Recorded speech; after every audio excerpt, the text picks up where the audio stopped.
Well, Lane, it has truly been another very successful commodity classic this week here in Orlando, Florida. And we've heard over 10,000 corn, sorghum, soybean, and of course wheat growers and agribusiness professionals, equipment dealers, and a lot of other folks, even a few farm broadcasters, made the journey this week to the Sunshine State. And a great opportunity to visit with quite a few industry leaders. And while we didn't make it to the teacups over at Disney World, we did have the opportunity to sit down with some of those important agency and department leaders. One of those being the Secretary of Agriculture, Tom Vilsack. In just a few moments, you will hear Russell's exclusive sit-down interview talking about so many issues, from agricultural crop insurance options to even the bovine spongiform encephalopathy, or BSE, concerns coming out of Brazil, but also some important reminders coming out of the Farm Service Agency with Administrator Zach Ducheneaux, to also some corn leaders out of the state of Colorado. So Stay with us, friends. It's going to be a very informative session here on our On the Road series from the Commodity Classic.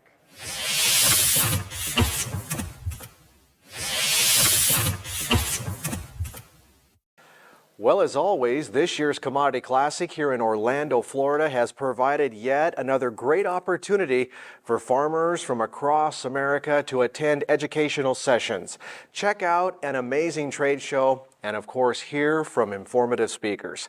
In fact, this year's keynote speaker was Agriculture Secretary Tom Vilsack. And Mr. Secretary, thank you so much for being with us. And you know, we could talk literally all day about all sorts of agricultural issues, but I think let's just go ahead and dive into it, because one of the key themes that I've heard this week from corn, soybean, sorghum, and of course wheat growers has been the new Farm Bill and crop insurance, and making sure we keep that very important risk management tool available, especially to those of us out here in the West that have been doing and suffering through multi-years of drought. No question about it. It's not just crop insurance. It's basically what can we do in addition to crop insurance. You know, as you know, we've had disaster assistance on top of crop insurance the last couple of years, and we looked for a creative way to short circuit and shortcut the time it takes to get emergency relief to farmers under the Emergency Relief Program, which was established by Congress last year. They appropriated $10 billion last year, and we've basically put out, I think, a little over $8 billion of that $10 billion. They appropriated just $3 billion this year. And so obviously our ability to help is going to be a little bit reduced based on the fact that the amount is reduced, but we're still going to use the streamlined process to try to get folks relief as quickly as we can. How important is it still for these different agricultural commodity groups, like the ones I've mentioned, the ones that are meeting here this week in Orlando, to provide that input to folks like you at the USDA and of course those leaders on Capitol Hill? Well, obviously it's important in order for the appropriators and people that are fashioning the Farm Bill, the authorizing committees, to understand and appreciate what folks out in the countryside are concerned about. I think that the conversation has to be a bit broader than it would traditionally be. Obviously it continues to focus on risk management, focus on disaster assistance for sure. But there needs to be an additional conversation, and that is, why is it that in a record year in farm income, 90% of farmers either didn't make money or only made enough so that the majority of the money that they did make for their families came from off-farm income? Why is that?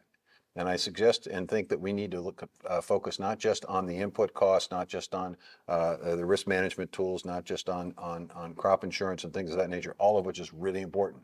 But we have to broaden the conversation to include, how do we create new ways for farmers to benefit, profit from that farmland? How do we create the ability to take advantage of ecosystem service markets where they're paid for environmental results that they can get by embracing climate smart practices? How do we create ways in which they can use agricultural waste as a product, as an ingredient in some bio-based product that can be manufactured and produced in a rural community? How do we create more ways for them to make money from the same farm? So it's not just the commodity they sell, not just the livestock that they sell, not just the government payment they get, but there are 2, 3, 4, 5 additional ways for farmers to profit. I think if we had that kind of system, then I think farmers would have enough resources, enough capacity that we wouldn't be talking about 90% of farmers not doing as well as they should have in a record year.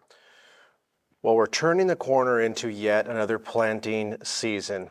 Even though there's still some snow up in the northern plains and Rocky Mountain West, those tractors are going to be in the field before we know it. And of course, in the past year, farmers and ranchers have been watching very closely input costs. For farmers specifically, they've really been paying close attention to fertilizer costs. And to that extent, the USDA is making some additional monies available to help encourage more American-made fertilizer. Talk about that, sir. When we first started this effort as a result of Russia's unprovoked invasion of Ukraine, we saw a significant disruption in fertilizer, which resulted in very, very high costs. It occurred to all of us that we needed to be less reliant on Russia and Belarus for fertilizer and more reliant on American ingenuity and manufacturing. So we initially announced a $250 million program. The president directed us to double it at $500 million. And today, here at the Commodity Classic, we've begun the first set of awards. $29 million being awarded to 8 different independently owned businesses in a number of states: Alabama, Colorado, Massachusetts, Washington, Ohio, basically to produce new ways, different ways, expanded ways of addressing the fertilizer shortage. We're going to see more of these announcements over the course of the next several months. And then we have a second commitment of resources that's really designed to address larger scale production capacity that wouldn't necessarily impact the 23 or 24 crop year, but beyond. We saw a tremendous interest in that effort. Over $3 billion of applications, 350 independent businesses asking for resources. We obviously got some tough decisions to make, but we're looking forward to spurring additional independently produced, U.S. produced fertilizer. Mr. Secretary, farmers aren't the only ones meeting this week here in Orlando. Of course, pork industry leaders and volunteer leaders are also meeting here in the Sunshine State as part of the National Pork Industry Forum. And I know one of the big issues that we heard when we took in some of those meetings this week was animal health, for them more specifically, African swine fever.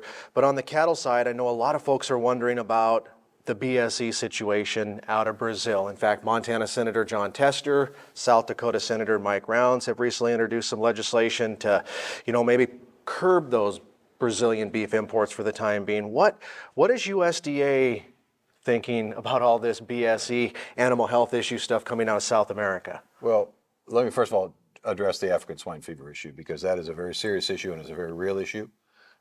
We know that it is currently in the Dominican Republic and in Haiti, and we're working with those two governments to try to contain and curtail it and ultimately to eliminate it in those two countries. In the meantime, we've significantly beefed up our biosecurity initiatives here in the U.S. By investing significant resources in canine and individual personnel at the border, making sure that we are not allowing anything that might potentially bring that horrid situation into the U.S. So we're going to continue to be vigilant. On the BSE issue, I think we have to be very, very careful. Very careful. And why do I say that? Because there are different types of BSE. And when you have an atypical case, as is the case with the Brazilian situation, the World Animal Health Organization basically says that's not a basis upon which you should be restricting trade. We had an atypical BSE incident not too long ago in out west. And so do we want the rest of the world to stop our beef trade for an atypical case? I don't think we do. So I think we have to be very careful about this particular circumstance and situation, and understanding the distinction between the type of BSE that will really cause a significant problem and one that does not.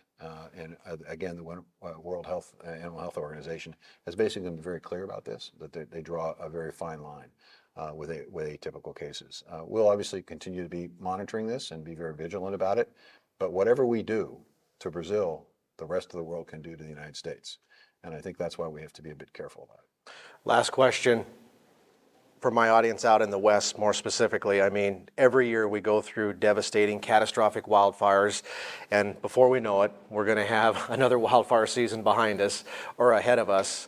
And USDA is truly making some tremendous investments out in the West to try to avoid and prepare our rural communities for wildfires. Hey, I wish it were a wildfire season, but it's now a wildfire year. We don't ever get a respite. And we have to invest more in forest management. And the beauty of this is, with the Bipartisan Infrastructure Law and the Inflation Reduction Act, we now have resources to begin a very concerted, concentrated effort in priority landscapes that we've identified. We have identified 21 priority landscapes where we'll be investing almost $1 billion over the next couple of years in treatment. That's thinning prescribed by a fire, et cetera, to try to better maintain those forests. Within those 21 priority landscapes, we've identified about 134 fire sheds that we think are most at risk. And if you take the right proactive measures, you can significantly reduce the risk of that catastrophic fire. While we're doing that, we're also going to make sure that we provide resources to communities so that they also themselves can be more fire adaptive. And so those grants will be forthcoming here very, very shortly, so that communities out west can begin the process of working with homeowners, working with landowners to make sure that they're preparing their land to reduce the risk. And we're also obviously focused as well on the personnel. It's one thing to be focused on the trees, but you also have to be focused on the people. And we have made a very significant, the president has made a very significant investment proposal in the budget that he just filed, where we would increase significantly and make permanent the increases in wildfire salaries. We'd provide better housing for these folks and be able to do a better job of dealing with the stress that they're under. This is an unfortunate circumstance that when I came into office, we learned that firefighters were being paid, some of them were being paid $13 an hour to fight a fire. In other words, they could make more money at a fast food place than fighting a fire. And we were asking those same firefighters after a long, hard day to spend the night in their car. So we have work to do to improve the working conditions, to reduce the stress, and to make sure that they're adequately compensated. Mr. Secretary, thank you so much for being with us. Again, we've been visiting with the Honorable Tom Vilsack, U.S. Secretary of Agriculture, without question, one of rural America's biggest advocates. Well, it's been a great week here in Orlando, Florida, visiting with corn, sorghum, soybean, and wheat growers from across this great country of ours. Of course, all part of the 2023 Commodity Classic. And joining us now from Yuma, Colorado is the president of the Colorado Corn Promotion Council, Rod Hahn. And Rod, let's just open that can of worms right now because it is a new name for sure. Talk about why the change to the new name and still the same old great organization. Well, about 2 years ago, the directors from the Colorado Corn Administrative Committee did a strategic plan study for almost 2 years. And we came up with a new name and new districts. We now have 3 districts instead of 9, and a whole bunch of new things that we wanted to reinvent ourselves from 1989, I think, when they first happened and we were first organized. And we're the promotion council, so we get the checkoff money and spend that money and vote on it and try to educate our farmers and ranchers and kids and things in rural Colorado. Yeah, well, we all need a little freshening up once in a while. And like you said, it's still the same old great organization that corn farmers in Colorado and really across the entire country have come to know. So what have you guys been visiting about with other fellow corn producers, other fellow checkoff investors here at the Commodity Classic? Well, one of the things is our product, corn, is animal feed. And so we're trying to keep a good relationship with the Colorado livestock people and the Colorado pork producers and getting them to be behind us to use our product. And we want a stable commodity volume for them to have. And then also with the ethanol, great savings to our customers and the people of Colorado, and a great benefit to our farmers because it increases our price per bushel of our corn. Let's talk about the livestock industry a little bit more, Rod, because the livestock industry truly is the #1 customer for corn growers like yourself. Right. Nick Koblaser, our executive director, and I just got back from Oklahoma City at the U.S. Meat Export. And boy, it's always good to refresh your facts about what the actual industry is all about and the feed that we provide to livestock and how many livestock are going to be eating our feed in the feedlots and how the cow-calf operation feeds into the feedlots and uses our commodity. And that's always good to be refreshed about that kind of stuff. It shows how important we are to them and them to us. You know, and let's just face it. I mean, let's talk about those corn-fed animals versus, you know, maybe some of the other animals that aren't fed with that delicious and high-quality corn we're raising in states like Colorado. Oh yeah, we just got our third Wagyu beef. You can't beat that stuff. It's great. Hamburgers, steaks, roast, everything. So good Colorado corn. That's the reason. It's not that it's not the variety of animal or anything. Yeah. Now, you talked about the ethanol a little bit, the renewable fuel standard. Let's just talk a little bit more, though. I mean, truly, America's corn farmers are helping all of us lessen our dependence on foreign oil. Not only that, it's a economic consideration for our customers, the drivers. It's a lower cost for them.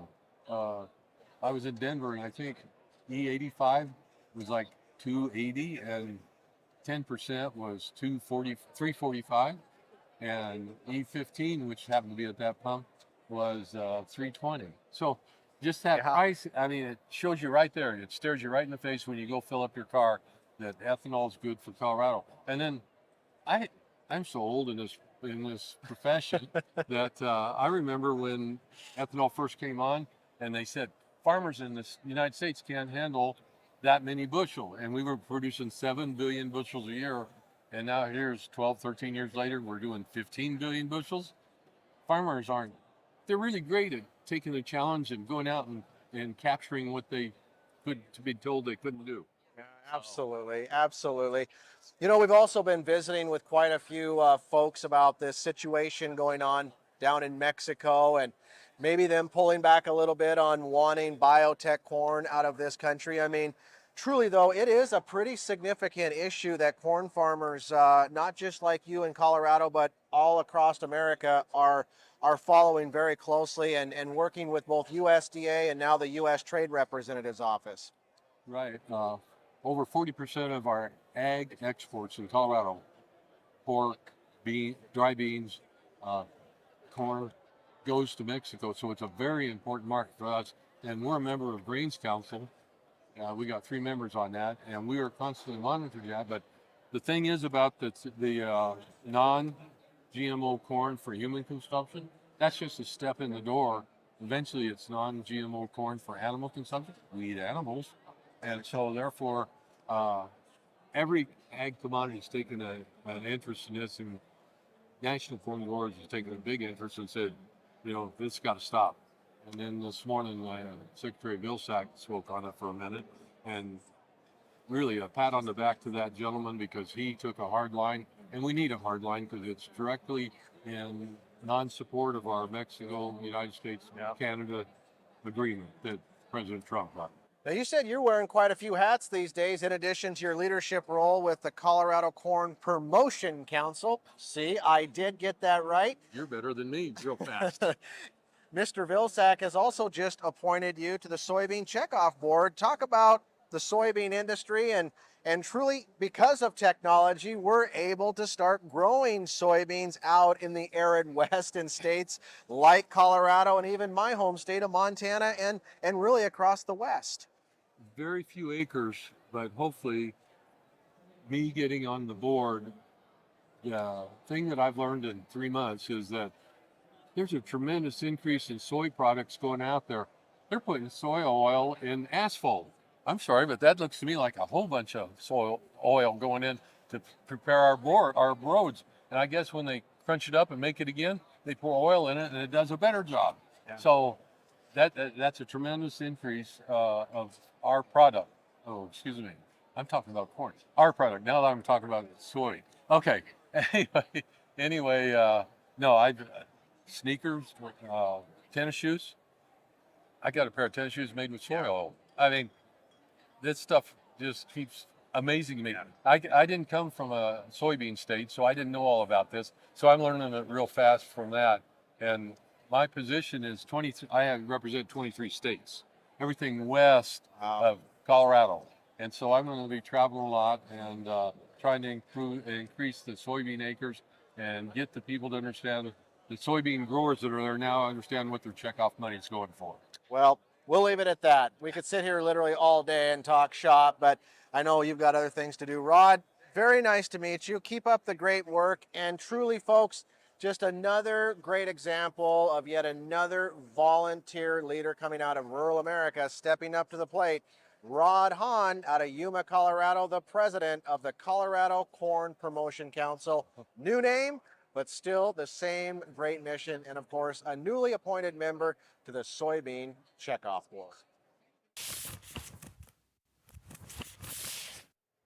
Well, as attendees made their way through the trade show here at Commodity Classic 2023, many stopped by the USDA booth and were able to talk with many agency leaders, including the Farm Service Agency Administrator, Mr. Zach Ducheneaux, hailing from the state of South Dakota, and he joins us here today. And Zach, what has it been like being here on the trade show floor? We have over 10,000 attendees at the Commodity Classic. What's it been like speaking with all these commodity producers this year? We've really enjoyed the visits that we've had with our friends in the commodity industries and taken a lot of feedback. Of course, we got to go to the caucuses by state and by commodity group. We got a lot of really important feedback on how our programs are landing on the ground. That's really the best part about all of this. The technology is really cool to see, and it's at the forefront of innovation, but talking to those producers and finding out how what we're doing is working out for them is the best information that we're going to take back to town, because it's going to let us make meaningful adjustments as we continue to develop the programs. Now, I know it's such a busy time of year. I know at home we're calving. Folks are thinking about planning decisions.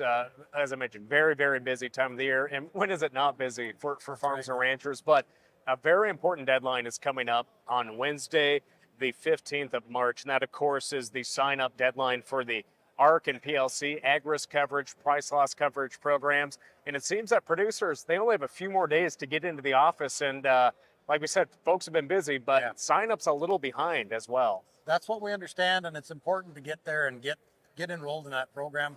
We offer a lot of safety net programs, and it's better to have the participation going in. We can't do ARC PLC payments should the need arise if you're not signed up.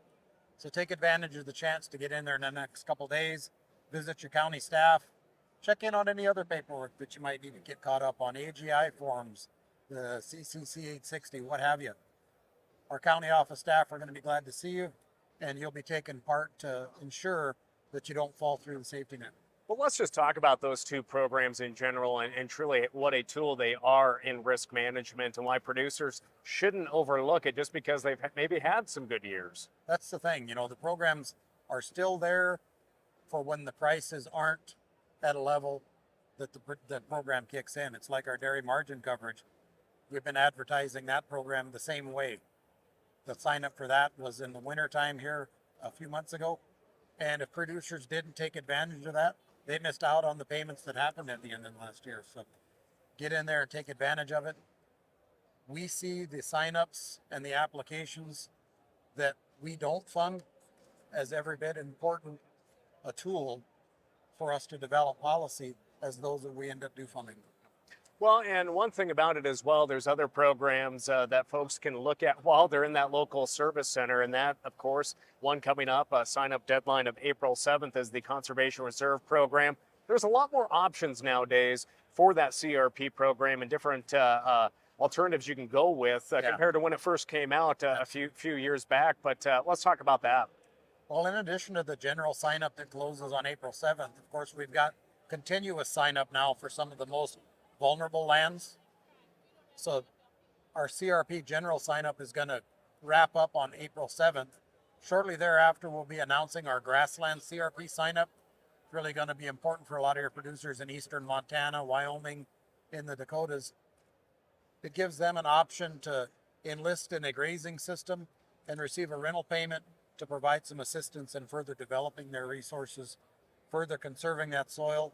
And those improved grazing systems also improve the productivity of your livestock. So critical tools that we've got. Another aspect of the Conservation Reserve Program that we're really emphasizing is the Conservation Reserve Enhancement Program. And that's sort of a public-private partnership around conservation practices that lets this particular aspect of the program be even more locally driven. All of our conservation programs are voluntary. and incentive based, and we like to have our local and regional folks guide us on what the resource concerns are. The Conservation Reserve Enhancement Program had some significant changes in the 2018 Farm Bill, rolled out last year and the year before, where a partner doesn't need to bring a cash payment to a producer. They can bring in kind, whether that's in conservation planning, technical assistance, monitoring, and ongoing evaluation. So we've been able to leverage that ability. And we've got 3 conservation reserve enhancement programs with tribal nations in the Great Plains. And we've got a lot of interest in Montana with the tribes there.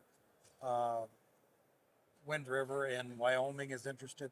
We're looking at pushing the boundaries of that because, as you're aware, Lane, the Conservation Reserve Program, because of the way it originated, was really targeted at cropped land.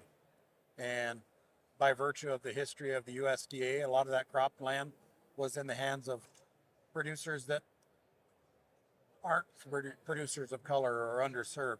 So we're trying to use this as a chance to leverage the equity initiatives of the administration to get out there and serve those underserved producers a little better. Well, thanks for more insight on that program. But of course, we also know disaster has been on the tops of producers' minds for quite some time, especially in the drought-stricken West for many years. Our family's operation, 5 years of drought. We've had grasshoppers, but there's been fire. There's been derecho storms as well. Yeah. Let's just talk about some of those disaster programs, what the funding is looking like, and why producers need to keep track of things as well with these storm events. I think it's important that producers know that there's several different pathways for funding of these programs. Our supplemental disaster assistance programs, which include LFP, Livestock Indemnity Program, ELAP, the Emergency Forest Restoration Program, and TAP, they're funded through CCC funding. So when we have disasters, that makes us more readily able to pivot and make some changes. They're pretty broad authorizations in those programs, so we have a chance to find some flexibility and to make some adjustments like we did with LIP last year and like we've done with ELAP in the last couple of years to help producers haul feed in from more remote locations because of the widespread nature of the drought. We have other disaster programs that we're rolling out, for instance, ERP and ERP Phase 2. Those are funded and authorized by appropriation from Congress, and they come with a defined pool of money. So our approach to delivering those programs is a little different. We take that stakeholder input at the front, and we try to build that program to meet the need. ERP Phase 1, we wrapped that up in December. That was for the 2020 and 2021 calendar years, production years, and very wide success. Producers love that program because of the ease of it. Part of that was the Emergency Livestock Relief Program. That whole suite of programs, we used existing data and either sent producers a payment or we sent them a pre-filled form that they could sign, commit to linkage, and then come in and drop that off and we'd send a payment. ERP Phase 2 is just a little bit more complex because we're trying to serve producers that don't have a record of an indemnified loss, but still have a substantial loss because of weather-related events. So we took a revenue-based approach for that, and producers are bringing information in that they can find on their Schedule F. We don't need to see their Schedule F. We just want to have the information, and we thought we'd pick a number that was readily available for our producers to help fill that program out. It's our understanding from feedback from stakeholder groups here at the Commodity Classic and in other areas, there's some non-indemnified losses that were still fairly substantial that we might miss with ERP Phase 2 in the 2020 and 2021 calendar years. We're looking at how we roll out the disaster assistance that Congress appropriated for us late last year, and how can we make adjustments to the Phase 2 part of this to better meet the needs, taking input from producers all across the country.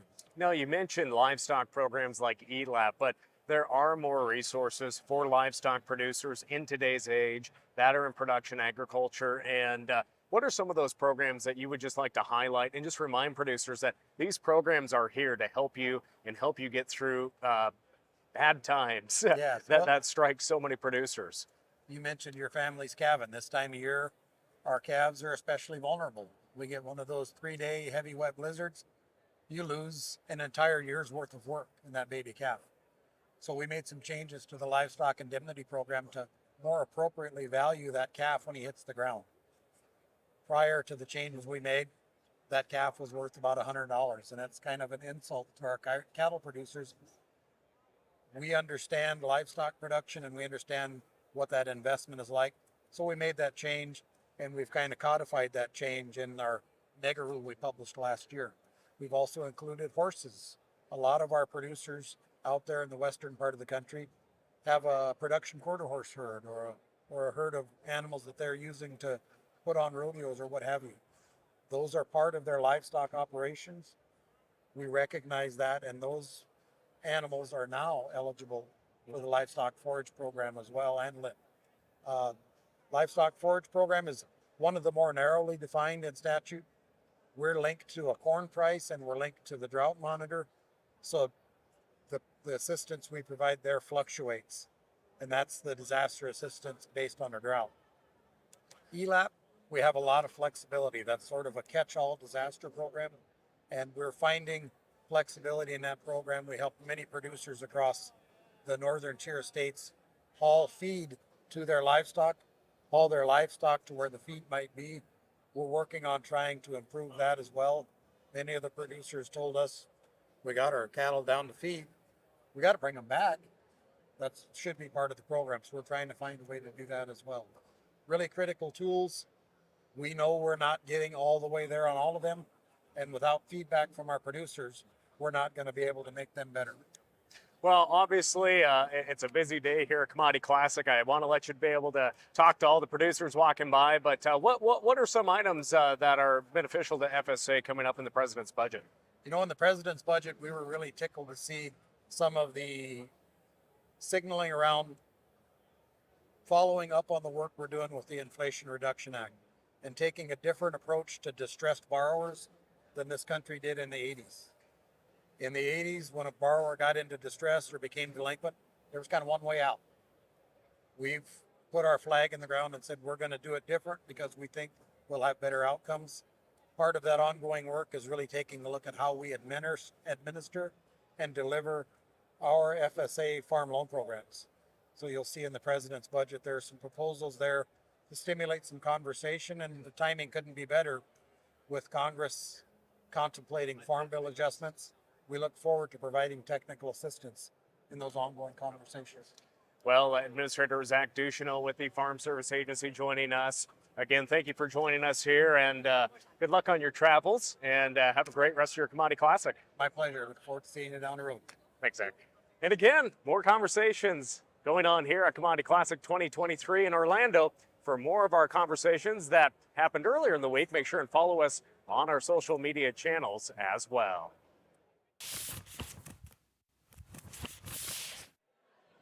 Well, wheat farmers across America every year take great pride in raising a high quality and hopefully a high yielding crop when and if Mother Nature allows it. And to reward those efforts, the National Wheat Foundation every year hosts its wheat yield contest and a whole lot more. Well, here in Orlando, Florida at the Commodity Classic, things have just wrapped up here at the Wheat Foundation's Wheat Yield Contest reception. And joining us is their chairman from Salina, Kansas, Joe Kerr. Yeah. And Joe, how fun is it for you and the rest of your board members to recognize these winter and spring wheat growers from across this great country of ours for their outstanding efforts? You know, that's always exciting to, for one, see the numbers or the yields that they get. Of course, some years that might mean we're disappointed. Ours weren't near as close to the top yield as theirs.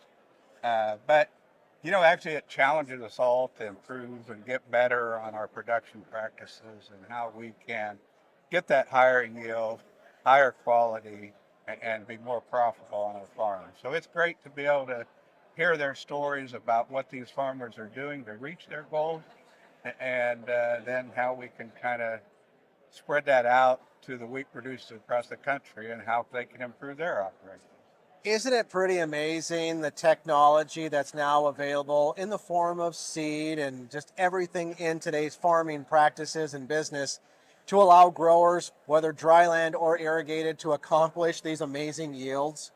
Yeah, it used to be wheat was kind of like a second crop. You throw it out there and then you go harvest it when it's ready.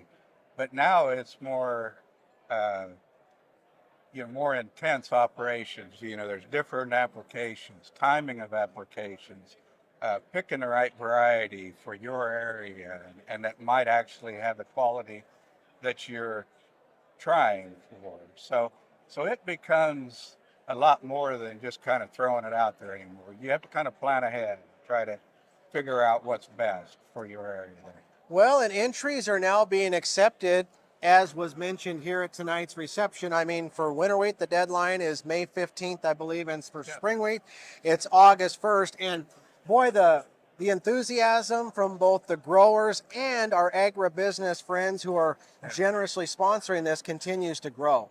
Yeah, and we need the agribusiness sponsors to help, kind of be the backbone of the industry, and we're glad for their support. Outside of the wheat yield contest, Joe, I mean, what else is the foundation working on throughout the remainder of the year? Well, so education is another thing we do. So we'll kind of help educate, like we have a Wheat 101 that we do in DC to kind of help educate legislative staff so they know about wheat farming and all different aspects of the industry. And then we also help train leaders, so the farmers that are coming in and being part of maybe like serving on the board of the foundation or the National Association of Wheat Growers, we help train those individuals so that they're ready to come and serve.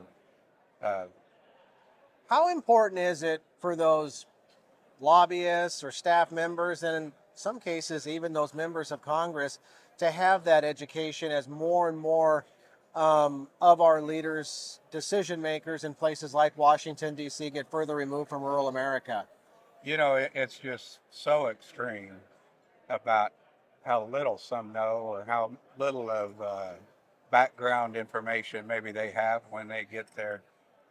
We were kind of at the Wheat 101, and one of the staff young ladies came by, and it was kind of her first year representing that for her legislator, and so it's just important for them to understand all the different components of agriculture and the needs and the challenges and just all those things that come along. It's pretty important that we help educate them so they're ready to either take that back to their congressperson or constituents. In some cases, those individuals may not come from a farm area, and those are the ones that we really have to work. They might represent New York or where else, and we've got to work through that so that they understand what our story is. Well, and as you said too, I mean, you're also helping to educate those volunteer leaders, those farmers themselves who are stepping up to the plate, whether to be leaders within their own state organizations or, taking the next leap and becoming leaders on the national level. Yeah, and it's, this is a grassroots organization, so it kind of starts at the state.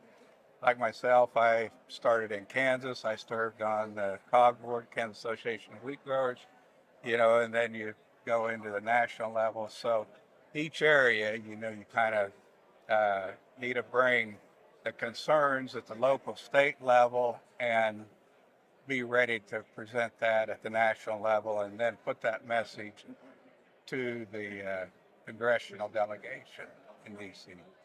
Well, I know another big priority, Joe, of the National Wheat Foundation is, of course, supporting the next generation of farmers out there and supporting those young people who want to have a career in agriculture, whether it be in production agriculture or, maybe in agribusiness or some other business, but still supporting those of us in agriculture.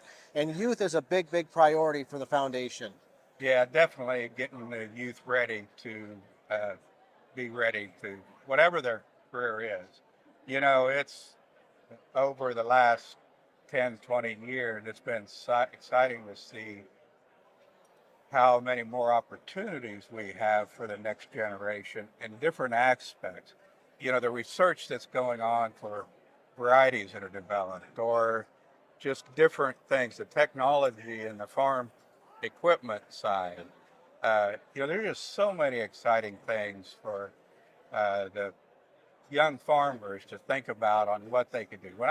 When I actually was graduating high school, that what I always heard more from farm kids, it's like, well, my folks kind of want me to leave the farm. They want to go get a town job.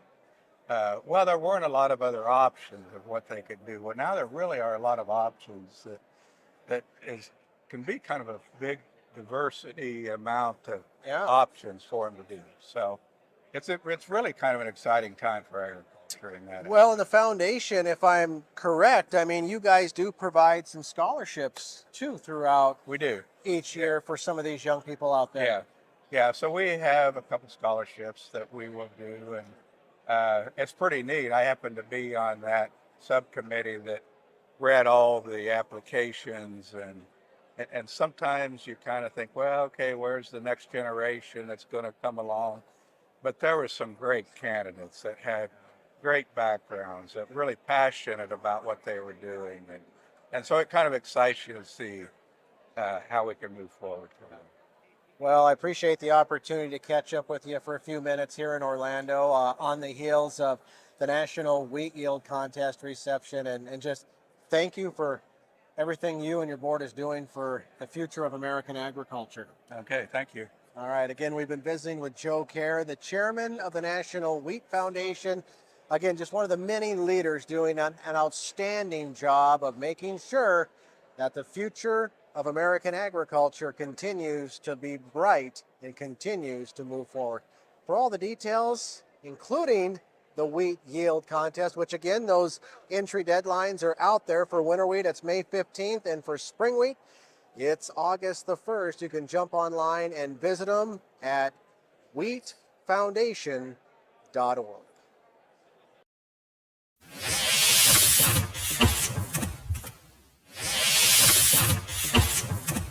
Oh, Russ, it's not every day that you get an exclusive sit-down one-on-one with the Secretary of Agriculture, being able to talk about those important topics. But hey, we got to do that here on the Western Ag Network. Yeah, certainly a great opportunity to have that exclusive interview with the Secretary himself. And we've covered a lot of important topics during that interview, as folks just heard and saw, that really do matter to farmers and ranchers in Western Ag Network country. And as FSA Administrator Zach Ducheneaux shared, an important deadline this coming Wednesday, March 15th. That's the deadline to sign up for ARC and PLC. So friends, if you have not done that yet, give a call to your local USDA Service Center and talk to your FSA reps there and get signed up for those programs. Absolutely. Well, that's going to do it for this segment of On the Road from the 2023 Commodity Classic. But Lane Nordland and I and everybody here would like to take this opportunity and invite you to join us in Houston, Texas next year for the Commodity Classic, headed for the Lone Star State. And you get more details online by visiting commodityclassic.com. And don't forget, Russ, if our friends haven't seen our other stories that we did here, make sure and follow us along here on our social media pages as well. And hey, it's always great to tune in on radio and TV. Yeah, absolutely. They're still our bread and butter. All right. Well, friends, thanks for joining us from Commodity Classic. On behalf of Russell Nimitz, I'm Lane Nordland, Western Ag Network.